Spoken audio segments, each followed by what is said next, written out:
Hello guys, good morning and Jai Hind to you all. Welcoming all of you here in our SST class. So guys, today we have to start revision of our history subject.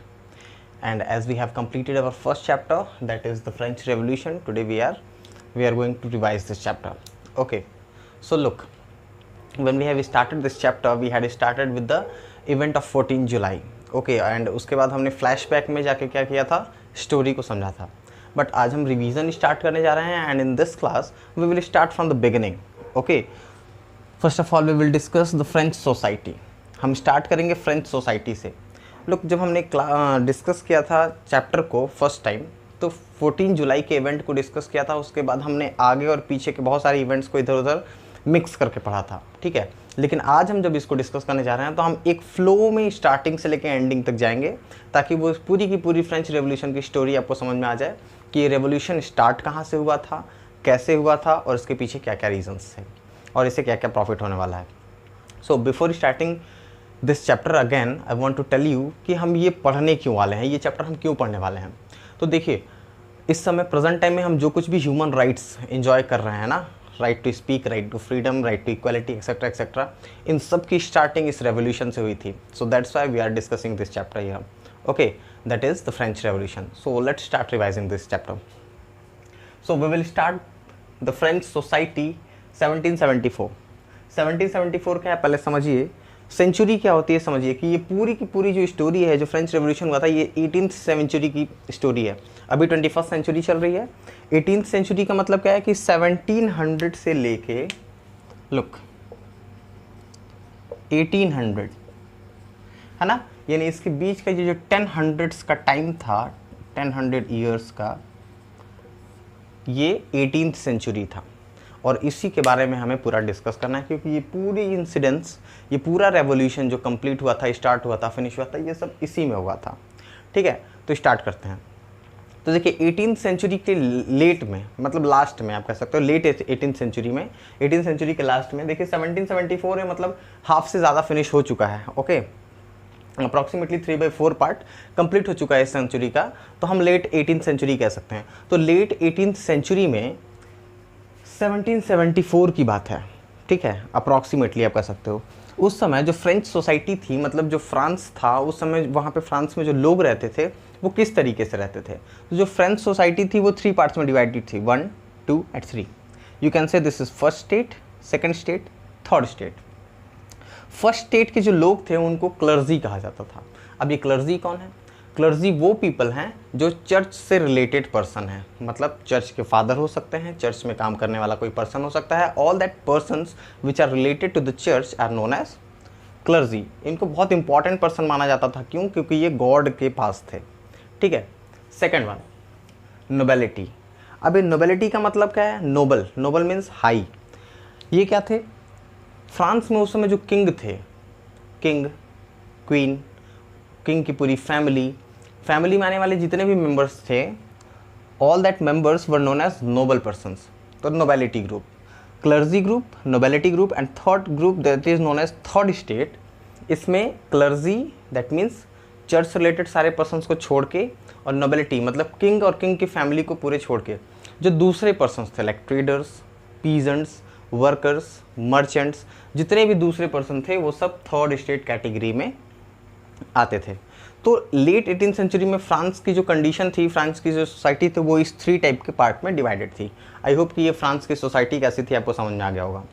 अब France की ऐसी तो society थी उस समय, जैसे आज हम टैक्स पे करते हैं, उस समय भी लोग टैक्स पे करते थे. अब देखिए वो टैक्सेस क्या थे. 2 टाइप के टैक्सेस थे, टाइट्स एंड टाइल. टाइट्स क्या है भाई? This one. ये कैसा टैक्स है? तो टाइट्स वो टैक्स है जो क्लर्जी कलेक्ट करते थे. क्लर्जी कलेक्ट करते थे टाइट टैक्स. ये क्या है कि भगवान के लिए पूजा अर्चना करने के लिए जो टैक्स कलेक्ट किया जाता था लोगों से, that is known as tithes, जिसे क्लर्जी कलेक्ट करते थे. और एक दूसरे टाइप का टैक्स लगता था लोगों पे, टाइल. ये कैसा टैक्स है भाई? तो टाइल वो टैक्स है जो हर चीज़ में लोग परचेस करने के टाइम पे करते थे, और ये जो टैक्स होता था ये नोबेलिटी फैमिली यानी कि किंग के पास जाता था. इससे किंग अपना सारा काम करते थे. तो 2 टाइप के टैक्सेस भी थे, टाइट्स और टाइल. ऐसे ही फ्रांस की कंडीशन, फ्रांस की स्टोरी लगातार स्लोली आगे बढ़ रही थी. लेकिन इसी बीच धीरे धीरे क्या हुआ, टाइम के साथ साथ फ्रांस की पॉपुलेशन बढ़ने लगी। और अब हम डिस्कस करेंगे स्ट्रगल फॉर सर्वाइव, जिंदा रहने के लिए स्ट्रगल करना। अब ये कैसे हुआ, देखिए फ्रांस में 18th सेंचुरी की स्टार्टिंग में फ्रांस की जो पॉपुलेशन थी वो अप्रॉक्सीमेटली 23 मिलियन थी, है ना। मतलब ये फ्रांस मान लीजिए, दिस इज फ्रांस, है ना। 18th सेंचुरी की स्टार्टिंग में यहाँ की जो पॉपुलेशन थी वो 23 मिलियन थी, है ना। 23 मिलियन थी फ्रांस की पॉपुलेशन, मतलब फ्रांस में 23 मिलियन लोग लगभग थे। उसके अकॉर्डिंग वहाँ पे सारे प्रोडक्शन होते थे, लोगों को सारी चीज़ें मिल जाती थी। धीरे धीरे जब 18th सेंचुरी का लास्ट आ गया, इधर 1789 की अगर बात करें तो लास्ट जब आने लगा तो फ्रांस की उस समय पॉपुलेशन बढ़ के 28 मिलियन हो चुकी थी। मतलब हम देखें तो 23 मिलियन से 28 मिलियन हो गई थी, जो 5 मिलियन एक्स्ट्रा हो गई थी। पॉपुलेशन धीरे धीरे इंक्रीज होने की वजह से क्या हो गया कि फ्रांस में जो प्रोडक्ट्स थे उनकी डिमांड बढ़ने लगी, क्योंकि लोग ज़्यादा होंगे तो खाएंगे ज़्यादा, डिमांड चीज़ों की ज़्यादा होगी, डिमांड बढ़ने लगी। इससे क्या हुआ, प्रोडक्शन को इंक्रीज़ करना पड़ा, है ना। लेकिन इसी बीच अब प्रोडक्शन किसी चीज़ का, कोई भी खाने वाली चीज़ कैसे बनती है, क्रॉप से बनती है, ग्रेन से बनती है। लेकिन अगर कभी भी फ्रांस में अगर सूखा पड़ जाए, ड्रॉट हो जाए, है ना, क्योंकि पूरा का पूरा जो फार्मिंग सिस्टम होता है वो वेदर पे डिपेंडेड होता है। तो अगर कभी भी किसी टाइम में कोई वेदर कंडीशन ख़राब हो गई अगर, तो रेंज कम होंगे, क्रॉप्स कम होंगे। तो अक्सर ऐसा यहाँ होता था फ्रांस में कि लोगों को भूखे रहना पड़ता था और ज़िंदा रहने के लिए उन्हें बहुत स्ट्रगल करना पड़ता था। क्योंकि ऐसे कंडीशंस में जो ब्रेड थी, नॉर्मल आप कह सकते हो वहाँ पे खाने वाली जो चीज़ है ब्रेड, उसका रेट बहुत हाई हो जाता था। तो जो पुअर लोग थे थर्ड स्टेट में, अभी हम थर्ड स्टेट के बारे में थोड़ा और भी डिस्कस करेंगे कि थर्ड स्टेट में भी दो टाइप के लोग थे, कुछ लोग पुअर थे और कुछ लोग रिच थे। तो मोस्टली पुअर ही थे, आप कह सकते हो थर्ड स्टेट के 75% जो थे वो पुअर थे, 25% जो थे वो मिडिल क्लास या कुछ रिच थे। तो ये लोग तो अफोर्ड कर लेते थे, लेकिन जो पुअर पर्सन थे उनको अफोर्ड करने में बहुत प्रॉब्लम होती। तो अक्सर वहाँ पे लोगों की मौत होती रहती थी। क्यों? क्योंकि जब कभी भी सूखा पड़ता था फ्रांस में या कोई भी वेदर फिनोमेना हो जाती थी, प्रॉब्लम आती थी, तो वहाँ पे तुरंत ब्रेड की जो रेट है वो बहुत हाई हो जाते थे और पुअर पर्सन उसको अफोर्ड नहीं कर पाते थे। तो इस तरह से वो सर्वाइविंग के लिए स्ट्रगल भी कर रहे थे फ्रांस के लोग, ठीक है। 1789 में पॉपुलेशन 28 मिलियन हो चुकी थी, लोग स्ट्रगल कर रहे हैं, टैक्सेस भी पे कर रहे हैं और 3 टाइप के लोग हैं, इतना तो समझ में आ गया। अब इसी बीच हमें डिस्कस करना है ग्रोइंग ऑफ मिडिल क्लास, है ना। देखिए जो अभी हमने बताया कि थर्ड स्टेट में 2 टाइप के पर्सन थे, पुअर और रिच। तो जो पुअर पर्सन थे उनके जो बच्चे थे वो भी पुअर ही थे, वो क्या करते थे, फैमिली में हमेशा इन्वॉल्व रहते थे, पैसे कमाने के लिए वो लोग काम करते थे। लेकिन इस थर्ड स्टेट में ही जो कुछ रिच पर्सन थे वो क्या करते थे, वो लोग, उनकी अर्निंग थोड़ी सी अच्छी थी, उनका फैमिली बैकग्राउंड अच्छा था, उनका इकोनॉमिकल कंडीशन अच्छा था, तो उनके बच्चे थोड़े पढ़े लिखे होते थे, ठीक है। थर्ड स्टेट में जो थोड़ी रिच पर्सन थे, है ना, रिचर पर्सन थे, वो पढ़े लिखे थे, समझदार थे। तो धीरे धीरे क्या हुआ, परेशान तो सब लोग थे ही, टैक्स पे कर करके परेशान थे। इसके अलावा जब अलग अलग टाइम पे अलग अलग सिचुएशंस आती थी, प्रॉब्लम फेस करना पड़ता था, तो लोग परेशान रहते ही थे फ्रांस के। लेकिन उनको लीड करने वाला कोई नहीं होता था, जिससे वो परेशान तो थे, किंग के अगेंस्ट बोलते तो थे, लेकिन सामने जाकर नहीं बोल पाते थे। कोई लीड करने वाला नहीं था जो उनको गाइड करे, जो उनको पाथ दिखाए। लेकिन धीरे धीरे क्या हुआ, ये जो थर्ड स्टेट में जो रिच पर्सन है उनके जो बच्चे थे, या आप कह सकते हो जो थर्ड स्टेट के रिच पर्सन थे वो पढ़े लिखे थे, एजुकेटेड थे, धीरे धीरे वो लोग क्या इकट्ठा होना शुरू हुए, है ना। किंग के खिलाफ बोलना शुरू किया, उन्होंने न्यूज़पेपर्स में राइट किया, उन्होंने जगह जगह खड़े होकर लोगों को इकट्ठा करके उनको समझाना शुरू किया। क्या समझाना शुरू किया, सॉरी एक चीज़ मैं भूल गया कि ये जो टैक्सेस थे, टाइल्स और टाइल, ये केवल थर्ड स्टेट के लोगों को ही देना पड़ता था। क्लर्जी और नोबिलिटी ये टैक्स पे नहीं करते थे, है ना। जो थर्ड स्टेट के लोगों को बहुत बुरा लगता था। तो धीरे धीरे जब मिडिल क्लास के लोग, जो पढ़े लिखे एजुकेटेड पर्सन थे, उनको भी ये पसंद नहीं था कि हम लोग टैक्स पे करते हैं और वो लोग पे नहीं करते हैं। अगर कोई पर्सन केवल नोबिलिटी ग्रुप में या फिर क्लर्जी स्टेट में पैदा भी हो गया तो उसको लाइफ टाइम टैक्स पे नहीं करना है, जो इनको पसंद नहीं आया। तो इनका भी मानना था, जो पढ़े लिखे लोग थे, इन्हीं को हम ग्रोइंग ऑफ मिडिल क्लास कह रहे हैं, जो पढ़े लिखे लोग हैं थर्ड स्टेट के, कि इनका भी ये मानना था कि किसी को भी इतने पावर्स नहीं देने चाहिए कि बर्थ से ही उनको टैक्स नहीं पे करना है और हम बर्थ से ही टैक्स पे करते चले आ रहे हैं। पढ़े लिखे होने की वजह से उनके अंदर किसी भी चीज़ को लीड करने की पावर, मतलब आप कह सकते हो समझदारी भी थी। हुआ क्या कि धीरे धीरे ये लोग दूसरे लोगों को इकट्ठा करना शुरू किया। इन लोगों ने, जो पढ़े लिखे लोग थे 3rd क्लास के, दूसरे लोगों को इकट्ठा करना शुरू किया, न्यूज़पेपर्स में आर्टिकल्स देने लगे, है ना। और लोगों को इकट्ठा करके ये लोग क्या करते थे, उनको समझाते थे कि हम किंग के अगेंस्ट भी खड़े हो सकते हैं। अब इसी बीच देखिए क्या हुआ कि 1774 में क्या हुआ था, एक और चीज़ है, इसको समझिए। 1774 में ही एक राजा थे लुईस 16, है ना, जो बर्बन फैमिली से थे, और 1774 में ही उनको फ्रांस का थ्रोन दिया गया, मतलब उनको फ्रांस का राजा बनाया गया था। 1774 में लुईस 16 को फ्रांस का राजा बनाया गया था। लेकिन जब लुईस 16 फ्रांस के राजा बने थे, तो उस समय जब उन्होंने देखा तो फ्रांस का जो ट्रेजरी था, है ना, किसी भी किंग की एक ट्रेजरी होती है जहाँ पर उनका सारा खजाना, सारा पैसा, सब कुछ रखा होता है, वो बिल्कुल खाली था। क्यों खाली था भाई? क्योंकि फ्रांस ने ऑलरेडी इतने सारे वॉर देखे हुए थे, इतने सारे उन्होंने फाइट की हुई थी दूसरे कंट्रीज़ के अगेंस्ट, कि उनका जो खजाना था पूरी तरीके से ख़त्म हो चुका था। जो उनका फोर्ट था, किला था, वो भी इतना बड़ा था कि उसको मेंटेन रखने में भी बहुत सारे पैसे खर्च होते थे, आर्मी को मेंटेन रखने में पैसे खर्च होते थे, ठीक है। तो इसलिए उनका खजाना भी बिल्कुल पूरी तरीके से खाली हो चुका था। तो अब देखिए, जब इधर मिडिल क्लास के लोग ग्रो हो रहे हैं, समझदार हो रहे हैं, तो इसी बीच एक और इंसिडेंस हुआ कि जो ब्रिटिश पर्सन हैं, जिन्होंने फ्रांस पे अटैक करके रखा हुआ था, बार बार फ्रांस को परेशान करते थे, ये ब्रिटिश पर्सन अमेरिका में भी परेशान किए थे लोगों को। अमेरिका के लोगों को भी क्या करके रखे थे, अपने अगेंस्ट कंट्रोल करके रखते थे। तो अमेरिका में भी एक, आप कह सकते हो, रेवोल्यूशन शुरू हुआ इन ब्रिटिश पर्सन्स को भगाने के लिए। फ्रांस ऑलरेडी ब्रिटेन का क्या था, दुश्मन था, अमेरिका भी था। तो फ्रांस ने अमेरिका की हेल्प कर दी, अमेरिका के 13 कॉलोनीज़ को इंडिपेंडेंट कराने में अमेरिका की हेल्प कर दी फ्रांस ने।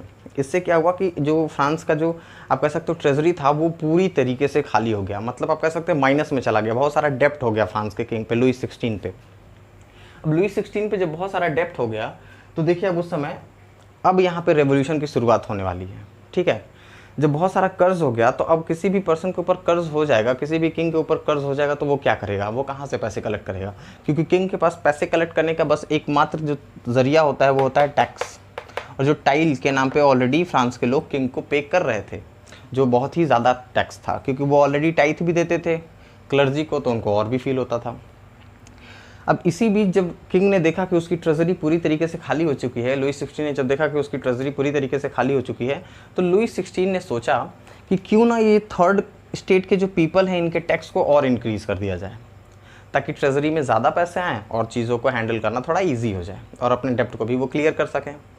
तो जब ऐसा उन्होंने सोचा, तो इसके लिए उन्होंने क्या किया, देखिए उस समय किंग के पास पावर तो थी, लेकिन फ्रांस में एक सिस्टम था।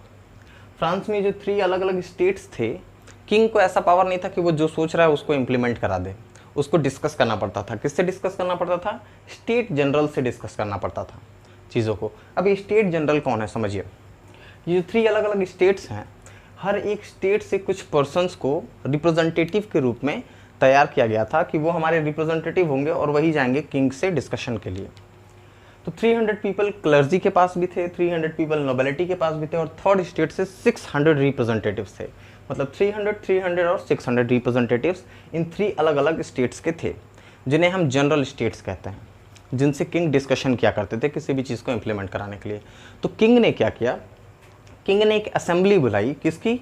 स्टेट जनरल्स की। मतलब उसमें 300 रिप्रेजेंटेटिव क्लर्जी के, 300 रिप्रेजेंटेटिव नोबिलिटी के, और 600 रिप्रेजेंटेटिव 3rd स्टेट्स के जाने वाले थे उस असेंबली में।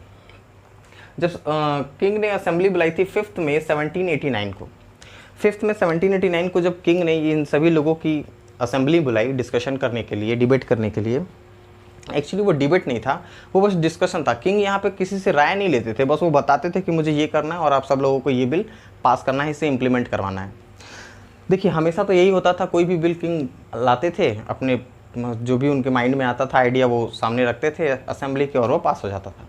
लेकिन इस बार जो 3rd स्टेट से गए थे 600 रिप्रेजेंटेटिव्स, वो पढ़े लिखे रिप्रेजेंटेटिव्स थे, और ऑलरेडी वो बहुत परेशान थे किंग से, वो ऑलरेडी किंग के अगेंस्ट थे।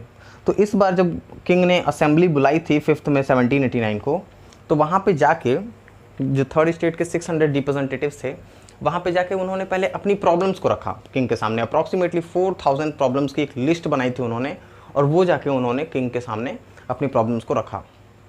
प्रॉब्लम्स को जब रखा किंग के सामने तो क्या हुआ, किंग ने पहले तो उनकी प्रॉब्लम्स को सुनने से मना कर दिया। फिर जब प्रॉब्लम्स को सुनने से मना कर दिया तो रिप्रेजेंटेटिव्स ने एक आइडिया दिया कि यहाँ पे देखिए बिल पास करने के लिए किंग को क्या करना पड़ता था, एक स्टेट जनरल की असेंबली बुलानी पड़ती थी और उन 3 स्टेट्स थे अलग अलग, first state, second state, third state, हर स्टेट से एक एक वोट लेना पड़ता था बस। लेकिन इस बार थर्ड स्टेट के जो 600 रिप्रेजेंटेटिव्स हैं उन्होंने मिलकर किंग को एक इसमें चेंजिंग करने के लिए कहा और उन्होंने कहा कि हर एक रिप्रेजेंटेटिव को एक वोट देने का राइट देना चाहिए, उसके बाद ही वो लोग किसी भी आप कह सकते हो बिल पर डिस्कशन करेंगे। और किंग को तो टैक्स वाला बिल चाहिए था कि टैक्स इंक्रीज़ कर दिया जाए लोगों पे। लेकिन जब इन्होंने थर्ड स्टेट के रिप्रेजेंटेटिव्स ने हर एक मेंबर को 1-1 वोट देने का राइट मांगा तो किंग ने मना कर दिया। और जैसे ही लुई 16 ने मना किया तो थर्ड स्टेट के जो पर्सन थे वो असेंबली को छोड़ के वॉकआउट कर गए, मतलब बाहर चले गए, असेंबली वहीं पे ख़त्म हो गई। ठीक है, अब देखिए असेंबली तो ख़त्म हो गई, इसके बीच एक चीज़ ये है जो छूट गई थी, डिस्कस करते हैं इसको। ये क्या है दोनों, देखिए ये बुक्स हैं, two treatise of government and second book है the spirit of the laws. ये दोनों बुक्स, जो फर्स्ट बुक है द ट्रिटाइज ऑफ गवर्नमेंट ये लिखी है जॉन लॉक ने, और सेकंड बुक है the spirit of the laws ये लिखी है मॉन्टेस्क्यू ने। ठीक है, ये दोनों लोग क्या हैं, फिलोसोफर्स हैं, सोशोलॉजिस्ट, आप कह सकते हो सोशियोलॉजिस्ट हैं। और ये करते क्या थे, जब मिडिल क्लास ग्रो हो रही थी, मतलब मिडिल क्लास थर्ड स्टेट के लोग जब क्या कर रहे थे, एजुकेशन ले रहे थे और लोगों को कलेक्ट कर रहे थे, उनको समझा बुझा रहे थे, तो उसी बीच इन दोनों पर्सन ने भी क्या किया था, इनके सपोर्ट में ये दोनों बुक्स पब्लिश की थी। इन बुक्स में इन्हीं सारी चीज़ों के बारे में लिखा हुआ है और इन्होंने भी खुल के सामने, ये दोनों पर्सन भी खुल के सामने आए और इन्होंने भी सपोर्ट किया थर्ड स्टेट के मिडिल क्लास का, मतलब थर्ड स्टेट के एजुकेटेड पर्सन का, कि येस यू आर राइट, आप जो कह रहे हैं ये सही है और इसी तरीके से होना चाहिए। किसी भी नोबेलिटी को शुरू से ही बहुत सारे पावर्स नहीं मिलने चाहिए। मतलब एक तो लोगों का सपोर्ट, लोग पहले से परेशान थे, थर्ड क्लास के पीपल एजुकेटेड हो रहे थे, उनका सपोर्ट मिल रहा था और साथ में ये जो सोशोलॉजिस्ट हैं उनका भी सपोर्ट मिल रहा था। और अब देखिए यहाँ पे आते हैं वापस कि थर्ड स्टेट की जब जनरल स्टेट्स की जब असेंबली हुई थी और उसमें से जब थर्ड स्टेट के 600 रिप्रेजेंटेटिव्स वॉकआउट कर गए थे तो वहाँ से तो उस समय चले गए, असेंबली ख़त्म हो गई। लेकिन बाद में दोबारा ये सभी लोग 20 जून 1789 को एक इंडोर टेनिस कोर्ट था, ठीक है, वहाँ पे सभी लोग इकट्ठे हुए, कौन, 600 representatives of the third state. ये कलेक्ट हुए कहाँ पे, एक इंडोर टेनिस कोर्ट में कलेक्ट हुए और सभी लोगों ने मिलके अपने आप को नेशनल असेंबली अनाउंस किया। ठीक है, नेशनल असेंबली, ये डेट याद करिएगा, ये याद रखिएगा, बहुत इंपॉर्टेंट है कि नेशनल असेंबली कब बनी थी। तो नेशनल असेंबली बनी थी 20 जून 1789 को। कहाँ पे, इंडोर टेनिस कोर्ट में। इन्होंने खुद को नेशनल असेंबली अनाउंस किया और वहीं पे इन्होंने अपने आप से एक कसम खाई कि वो एक कॉन्स्टिट्यूशन का ड्राफ्ट करेंगे। ठीक है, एक कॉन्स्टिट्यूशन बनाएंगे जिसमें किंग के पावर्स को कंट्रोल किया जाएगा। ओके, तो यहाँ से अब देखिए रेवोल्यूशन की स्टार्टिंग हो चुकी थी। जैसे ही वो लोग वर्कआउट किए वहाँ से रेवोल्यूशन की स्टार्टिंग हो चुकी थी। लोग ऑलरेडी परेशान थे, ये पूरा आप कह सकते हो स्टार्टिंग में पहले से ही लोग परेशान थे। उसके बाद जो इमीडिएट रीज़न था वो अब आने वाला था कि थर्ड जो एक्स्ट्रा टैक्स का नाम सुन के लोग और भी राजा से नाराज़ हो गए और इधर इस बीच नेशनल असेंबली बनी और नेशनल असेंबली में कॉन्स्टिट्यूशन बनाने का सोचा। अब इसी के बाद हम एक पॉइंट और डिस्कस कर सकते हैं जिससे हमें ये सब समझना बहुत आसान हो जाएगा। नेशनल असेंबली ने जब खुद से प्रॉमिस किया कॉन्स्टिट्यूशन ड्राफ्ट करने का, इसी बीच एक डेट है 14 जुलाई 1789। ठीक है, ध्यान देखिएगा, 5 मई को नेशनल असेंबली बुलाई थी लुई 16 ने, जो वॉकआउट कर गए थे 600 representative of the third state. उसके बाद 20 जून को वापस कलेक्ट हुए इंडोर स्टेडियम में, वहाँ पे नेशनल असेंबली बनी। नेशनल असेंबली बनने के बाद कॉन्स्टिट्यूशन ड्राफ्ट करने का प्रॉमिस किया उन्होंने खुद से। उसी के बाद इसी बीच 14 जुलाई 1789 को फ्रांस के लोगों को एक फेक न्यूज़ मिली। फेक न्यूज़ क्या थी कि जो किंग है उसने अपनी आर्मी को भेजा है शहर में लोगों को पकड़ने के लिए, उनको जेल में डालने के लिए, प्रिजनर बनाने के लिए। लोग इससे बहुत परेशान हो गए और फ्रांस के बीच में ही एक बड़ा सा हॉल है, ठीक है, वहाँ पे लोग कलेक्ट हुए। कह सकते हैं एक चौराहे पे लोग, बहुत सारा बड़ा सा जहाँ स्पेस था वहाँ पे फ्रांस के सभी लोग कलेक्ट हुए और उन्होंने अपने आप से प्रॉमिस किया कि जो किंग की आर्मी आ रही है, जो किंग की सेना आ रही है, उसके खिलाफ वो फाइट करेंगे, इतनी आसानी से वो प्रिजनर नहीं बनेंगे। तो 14 जुलाई को ही सभी लोग इकट्ठे हुए और उन्होंने क्या किया, उन्होंने सोचा कि आर्मी से फाइट करने के लिए हमें किसकी ज़रूरत होगी, वेपन्स की ज़रूरत होगी। और वेपन्स कहाँ मिलेंगे, तो वेपन्स अलग अलग ऑफिसेस में मिल सकते हैं, क्योंकि अलग अलग ऑफिसेस में वहाँ पे सिपाही रहा करते थे। तो लोगों ने क्या किया, जितने भी गवर्नमेंटेड ऑफिसेस थी उस पर अटैक करना शुरू किया ग्रुप बना के। बहुत सारे ऑफिसर्स को उन्होंने डिस्ट्रॉय कर दिया, बहुत सारे ऑफिसर्स से छोटे मोटे उन्होंने वेपन्स भी कलेक्ट कर लिए आर्मी से फाइट करने के लिए। लेकिन ये रियल था नहीं, उनको बस ये न्यूज़ मिल गई थी कि आर्मी आ रही है। इसके बाद सभी लोगों ने मिलकर बॉस्टाइल फोर्ट था, बॉस्टाइल फोर्ट पर उन्होंने अटैक कर दिया। क्यों? क्योंकि जो बॉस्टाइल फोर्ट था ये किंग का पावर माना जाता था, ये किंग का एक सिंबल था पावर का। तो बॉस्टाइल फोर्ट को भी उन्होंने डिस्ट्रॉय कर दिया पूरी तरीके से। वहाँ के जो प्रिजन था उस पर अटैक कर दिया, वहाँ पे जो प्रिजनर्स थे उनको छुड़ा दिया। 7 प्रिजनर्स थे वहाँ पे लगभग, उनको छुड़ा दिया। और जो वहाँ पे आप कह सकते हो जो गार्ड था, प्रिजन का जो गार्ड था उसको भी मार दिया। इसके बाद जितने वेपन्स थे वहाँ पे सब लोगों ने कलेक्ट कर लिया और इधर उधर भागने लगे। एक इंपॉर्टेंट चीज़ है यहाँ पे कि बॉस्टाइल फोर्ट को जब उन्होंने डिमोलिश किया, डिस्ट्रॉय कर दिया पूरी तरीके से, तो उसके जो स्टोन्स थे, है ना, जो पत्थर थे टूटे हुए, उसको लोग क्या करके उठा के अपने घर ले गए निशानी के तौर पे। और बहुत सारे लोगों ने उसको ले जाके मार्केट में सोल्ड भी कर दिया, और मार्केट में बहुत सारे लोगों ने उसको ख़रीदा कि वो निशानी के तौर पर अपने घर पर रखेंगे। तो ये तो इंसिडेंट्स हुई थी 14 जुलाई 1789 को। इन सब से क्या होगा, जब लोग इतने एग्रेसिव हो गए तो लोगों का इतना एग्रेसिवपन देख के जो लुई 16 थे, किंग थे, वो बहुत परेशान हो गए, वो डर गए। और उन्होंने क्या किया, वो सामने आया और उन्होंने अपनी गलती को माना कि वो गलत कर रहे हैं, लोगों के साथ इतना ज़्यादा टैक्स लगा दिए हैं, ऊपर से और भी टैक्स लगाने वाले हैं। ठीक है, इसी बीच जो नेशनल असेंबली थी उसने भी अपना कॉन्स्टिट्यूशन ड्राफ्ट कंप्लीट कर लिया।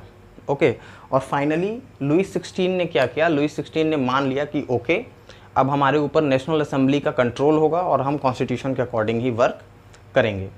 तो इतना तो हमने डिस्कस कर लिया। इसमें हमने स्टार्टिंग से डिस्कस कर लिया कहाँ तक, कि अब फ्रांस में एक कॉन्स्टिट्यूशन लॉ आने वाला है। ठीक है, अब इसके कहाँ आगे का जो स्टोरी है वो हम लोग नेक्स्ट वीडियो में डिस्कस करेंगे, क्योंकि ऑलरेडी ये बहुत सारे टॉपिक्स हो चुके हैं। हर एक लाइन एक टॉपिक है जिसको हमने डिस्कस करना है। तो ये हमने पूरा कंप्लीट कर लिया। अब हम नेक्स्ट क्लास से डिस्कस करेंगे कि फ्रांस में कैसे मोनार्क सिस्टम भी था लेकिन कॉन्स्टिट्यूशन के साथ था। ओके, और उसके बाद हम आगे की story in the next video we will discuss about that. Thank you and जय हिंद गाइस।